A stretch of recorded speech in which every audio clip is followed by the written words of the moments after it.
चुप कर ले अपनी इस जुबान को।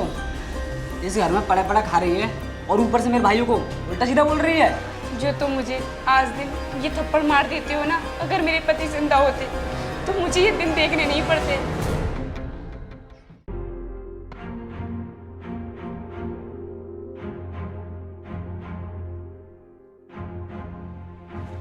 राज, तू कब तक ऐसे हीरो बनकर घूमता रहेगा? काम पर चला जाया कर। आखिर कब तक भी कमाता रहेगा? बड़े भैया, आप कैसी बातें कर रहे हो? मुझसे काम करने की बात कर रहे हो? बड़े भैया, अभी मेरी उम्र तो खेलने कूदने की है और आप मुझे काम के लिए कह रहे हो? राज यार, तू कैसी बात कर रहा है? मैं अपनी कमाई से किस किस का खर्चा चलाऊंगा, इस घर का या फिर इस विधवा भाभी का? हाँ राज, वीर सही तो कह रहा है। ये अकेला क्या क्या करेगा? जब से ये पनौती घर पर आई है ना, हमारे घर की तो बेकदरी हो गई। ये अपने पति को तो खा गई और इसकी दवाई गोली का और खर्चा उठाना पड़ रहा है। इसके पति के इलाज का पहले से ही हम पर ज़्यादा कर्जा चढ़ा हुआ है। बड़े भैया, मैंने तो आपसे पहले से ही कह रखा है कि इस पनौती को घर से निकाल दो, मगर आप मेरी सुनते ही नहीं हो। मेरी सारी कमाई इसके ऊपर बर्बाद किए जा रहे हो। देवर जी, ये आप कैसी बातें कर रहे हो? मेरी जिंदगी में तो पहले से ही लाखों दुख भरे हुए हैं और आप हो कि मुझे रोज ताने मार मार कर परेशान करते हो। आपको बिल्कुल भी शर्म नहीं आती मेरे साथ ऐसा करते हुए? चुप कर ले अपनी इस जुबान को। इस घर में पड़ा पड़ा खा रही है और ऊपर से मेरे भाइयों को उल्टा सीधा बोल रही है। जो तुम मुझे आज दिन ये थप्पड़ मार देते हो ना, अगर मेरे पति जिंदा होते तो मुझे ये दिन देखने नहीं पड़ते। पति जिंदा कहाँ से रहता? तू आई उसकी मौत बन करी। आज तेरी वजह से हमारे भाई हमारे बीच नहीं है। और वीर, तू यहाँ क्या कर रहा है? जा ड्यूटी पर। और राज, तू मेरे साथ खेतों पर चल।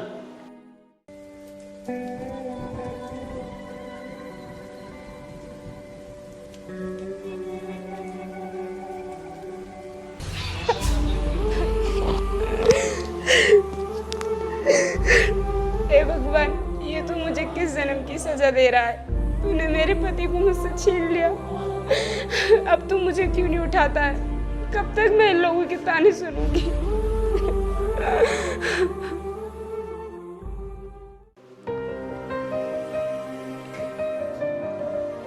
अरे और भाई पंडित, क्या शाना हुआ हम जैसे गरीबों के पास? आ बैठ। अरे भाई साहब, वैसे पे यहाँ क्यों आता? बाबूजी ने भेजा है कि नेम सिंह पे ब्याज के पूरे 50,000 रुपये हो गए, वो लिया। पैसे चाहे हमें तुम बाद में दे देना, अभी केवल ब्याज ब्याज दे दो। अरे भाई पंडित, हम तो यार बहुत परेशान हैं। कमाने वाला एक और खाने वाले 3 हैं। इतने खर्चे हैं कि पैसा घर में रुक ही नहीं रहा है। अब तुम ही बताओ, मैं तुम्हारे पैसे कहाँ से दूँ? अरे यार पंडित जी, इस वक्त हमारे पास एक भी पैसा नहीं है। जब हमारे पास पैसे हो जाएंगे तो हम आपके पैसे खुद ही पहुंचा देंगे, आपको कहने की जरूरत नहीं पड़ेगी। लो भाई साहब पानी, ये लीजिए।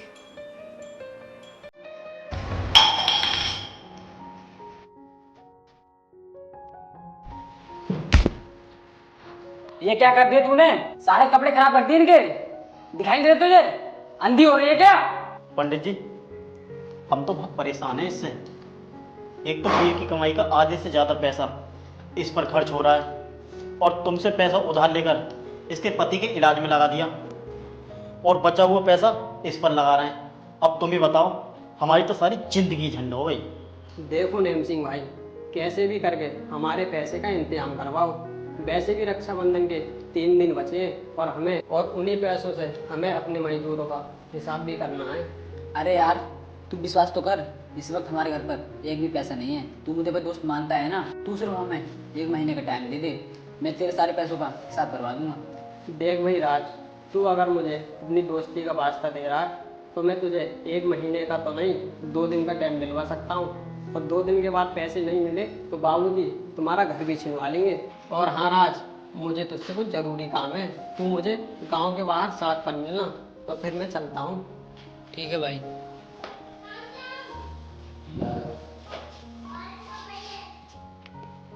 सुन लिया ना तूने? आज तेरे और तेरे पति की वजह से ये हमें इतनी सुना गया, वरना किसी की औकात नहीं जो हमसे ऊंची आवाज में बात करे। तो इसमें मैं क्या करूं? जो भगवान को मंजूर होगा वही तो होगा, हमारे और तुम्हारे चाहने से कुछ नहीं होगा।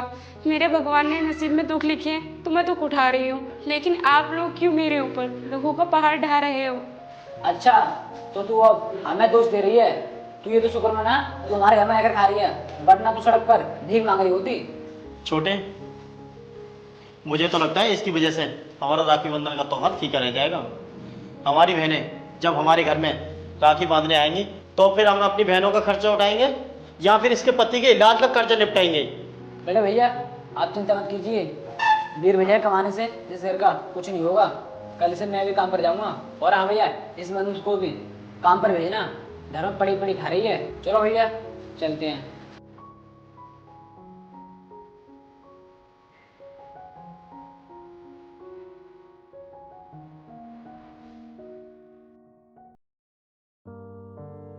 हेलो। हाँ राज, तू आया नहीं अभी तक, क्या हुआ? कितना टाइम और लगेगा तुझे आने में? जल्दी आ जा, मैं यहाँ फार्म पे हूँ।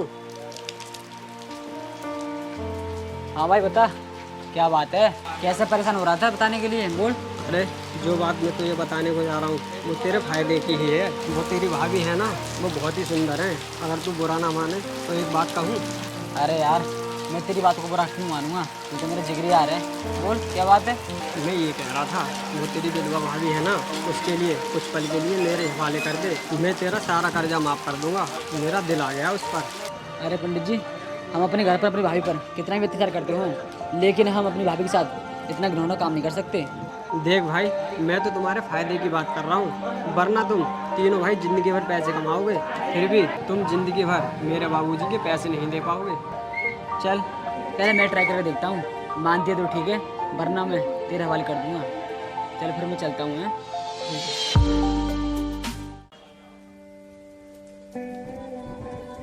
बड़े भैया, लगता है आज बड़े भैया तो है नहीं, लग गया था आज काम हो ही जाएगा। पहले तो मैं अपनी इच्छा पूरी करूँगा, उसके बाद इसको पंडित जी के हवाले सौंप दूंगा। भाभी, ओ भाभी।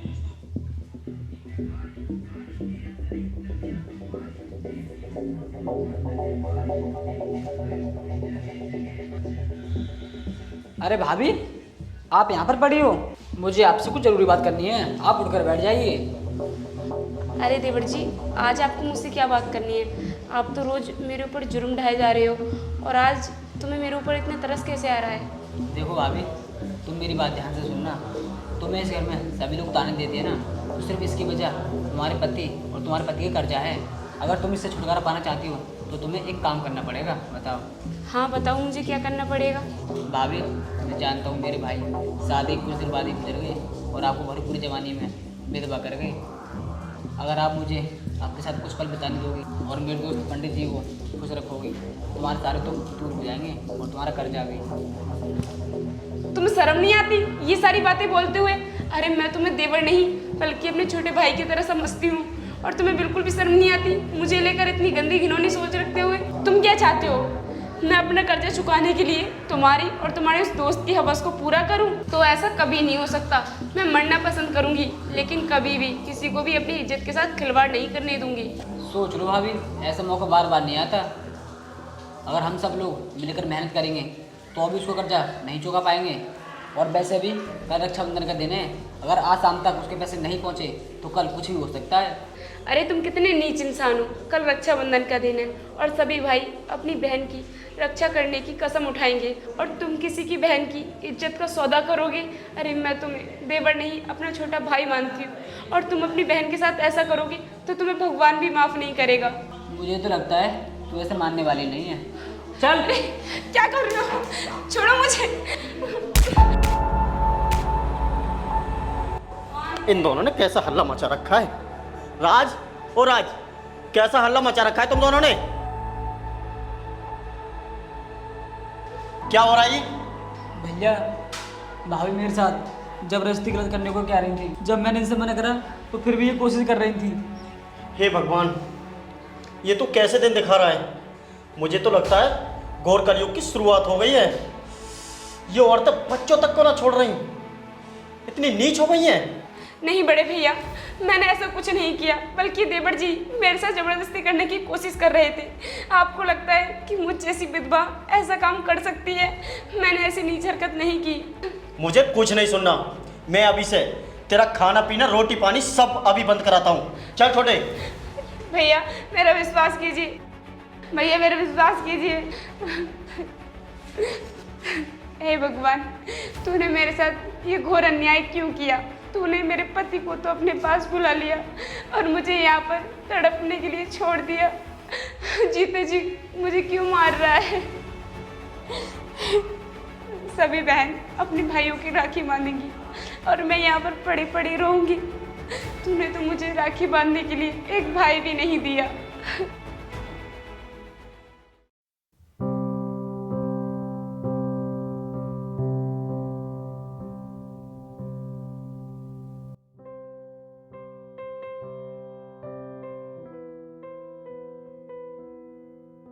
अरे राज, किसका फोन था और तू उदास क्यों हो गया? हाँ राज, बता ना किसका फोन था, क्यों तू उदास हो गया? अरे भैया, अब आपको क्या बताऊं, ये बात तो आपको ही पता है कि आज रक्षाबंधन का दिन है और वो पंडित जी आज का वादा कर गया था और वो कुछ दिन में आता ही होगा। अच्छा, हे भगवान, अब हम क्या करें? वो पंडित हमारे घर पैसे लेने के लिए आता ही होगा और हमारे पास तो पैसों का इंतजाम ही नहीं हुआ है। अब तू ही कुछ रास्ता दिखा। अरे तुम तीनों और उदास कैसे बैठे हो? आज तो रक्षाबंधन है, तुम लोगों को खुश होना चाहिए। और हाँ, लाओ हमारे पैसे दो, आज का ही तो वादा था। हमारे पास तो कोई पैसों का इंतजाम नहीं है, हम कहाँ से दे तुम्हारे पैसे? क्या कहा? पैसे नहीं है? तो फिर यहाँ क्या कर रहे हो? निकलो बाहर घर से। और राज, मैंने तुझसे कहा था कि उसका इंतजाम कर दे, हुआ क्या? क्या कहा? इंतजाम? किस चीज़ का राज? ये क्या कह रहा है? मुझे भी तो बता खुलकर, आखिर पंडित जी कहना क्या चाह रहे हैं? वो भैया, पंडित जी कह रहे थे कि अगर तुम्हारी विधवा भाभी मेरे साथ कुछ पल बिता लें तो मैं तुम्हारा सारा कर्जा माफ़ कर दूंगा। अरे राज, इसमें सोचने वाली क्या बात है? जब पंडित जी के लिए ये पसंद है तो ले जाएं। वैसे भी ये हमारे घर में पड़ी पड़ी खा रही है। क्यों पंडित जी, अगर तुम्हें पहले से पसंद थी तो मुझे बताते। भैया ये आप कैसी बातें कर रहे हो? आज रक्षाबंधन का दिन है और सभी लोग अपनी बहन बेटियों की रक्षा करने का बीड़ा उठाते हो और आप हो कि अपने घर की लक्ष्मी का सौदा कर रहे हो। भगवान से कुछ तो डरो भैया। अरे पंडित जी, आप खड़े खड़े क्या देख रहे हैं? इसे लेकर जाओ और हाँ, इसे वापस लेकर मत आना, क्योंकि हम इसकी रोज रोज की काय से परेशान हो गए हैं। तुम ठीक कहते हो। भैया चल। ऐसा मत करो भैया, चल। मेरे ऊपर तरस गई है भैया। छोड़ दो मुझे, मैं आपके आगे हाथ जोड़ती हूँ भैया। तू मुझे जाने दो। चल इधर। भैया मैं तुम्हारे आगे पैर पड़ता हूँ। चल इधर। भैया बचा लो, भैया बचा लो। चलो, आज आफत चली गई, अब मौज में रहेंगे। आज अपना रक्षाबंधन बड़ी खुशी में मनेगा। हाँ भैया, आप ठीक कह रहे हो। एक तो ये आफत भी खत्म हो गई और जो हमारे ऊपर जो कर्जा चढ़ा हुआ था उसकी चिंता भी खत्म हो गई।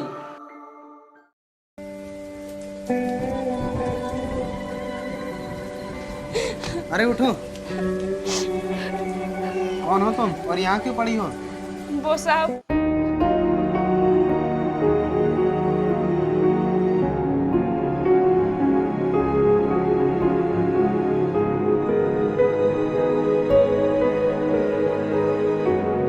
तो ये हुआ था। अच्छा, इतना बुरा कर रहे हैं तुम्हारे ससुराल वाले? तुम चिंता मत करो, मैं एक IAS ऑफिसर हूँ और मेरी कोई बहन नहीं है और तुम मेरी बहन हो। चलो, मैं तुम्हें तुम्हारे ससुराल वालों के पास लेकर चलता हूँ। लेकिन भैया मुझे अपने ससुराल वालों से डर लग रहा है। अगर उन्होंने फिर से मेरे साथ गलत व्यवहार किया तो मैं क्या करूँगी? अरे तुम डरती क्यों हो? तुम्हें पता तो है मैं एक IAS ऑफिसर हूँ। चलो मेरे साथ, कुछ नहीं होगा। कहाँ हो सब लोग? बाहर निकलो। आप क्या लेने आई है यहाँ पर? और ये कौन है? मैं इसका भाई हूँ। और तुम एक बात बताओ, तुम्हें बिल्कुल भी शर्म नहीं आई एक विधवा को बेचते हुए? और तुम्हारी नज़रों में इस रक्षाबंधन की कोई अहमियत नहीं है? अगर है भी तो तुमने इसे क्यों बेच दिया? और तुम दोनों ने भाई बहन के रिश्ते को मिट्टी में मिला दिया। ऐसा है, आप चुप ही रहिए। इसका तो कोई भाई नहीं था, तो फिर आप कहाँ से आ गई? और रही इसकी सौदा करने की, तो जो हम पर लाखों का कर्जा चढ़ा हुआ था वो इसके और इसके पति की वजह से था। और हम जिंदगी भर मेहनत करते ना, तब भी वो पैसा ख़त्म नहीं होता। और ये बताइए, हम इसके साथ कुछ भी करें, आप कौन होते हैं हमारे बीच में आने वाले? इसलिए मैं आपको समझा देता हूँ, आप हमारे बीच में ना आए तो ही अच्छा रहेगा, वरना हम क्या कर सकते हैं ये तुमने सोचा भी नहीं होगा। कुछ ज़्यादा ही जुबान चल रही है तेरी। तुझे पता भी है मैं कौन हूँ? मैं एक आईएएस ऑफिसर हूँ।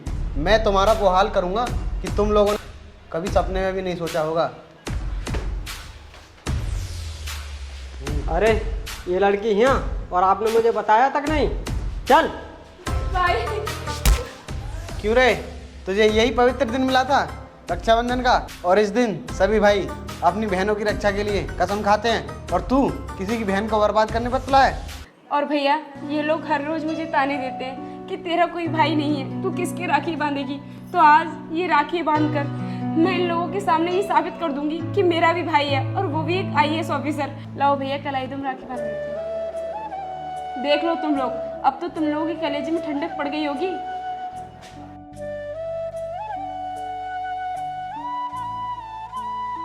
अब बता, कितने पैसे हैं तेरे इन पर? पैसे लेगा या ब्याज? चुपचाप यहाँ से निकल जा, वरना तेरा वो हाल करूँगा, तू ब्याज तो क्या पैसे लेने तक के लायक नहीं बचेगा। चल निकल। साहब हमें माफ़ कर दो, आगे से कोई गलती नहीं होगी जिससे कि आपको शिकायत का मौका मिले। अरे भैया, आपको माफ़ी मांगने की कोई ज़रूरत नहीं है। मैं आपसे यही उम्मीद करूंगी कि आप लोग आगे से मेरे साथ ऐसा नहीं करोगे। भैया अंदर चलो, मैं आपको चाय नाश्ता करवाती हूँ। नहीं नहीं बहन, अभी मैं जा रहा हूँ, मुझे कुछ ज़रूरी काम है। फिर मौका मिलेगा तो ज़रूर आकर नाश्ता पानी करूँगा। और हाँ, अगर आगे से तुझे यही परेशान करें तो मुझे सिर्फ एक कॉल कर देना, मैं तुरंत आपके पास आ जाऊँगा। ठीक है भैया।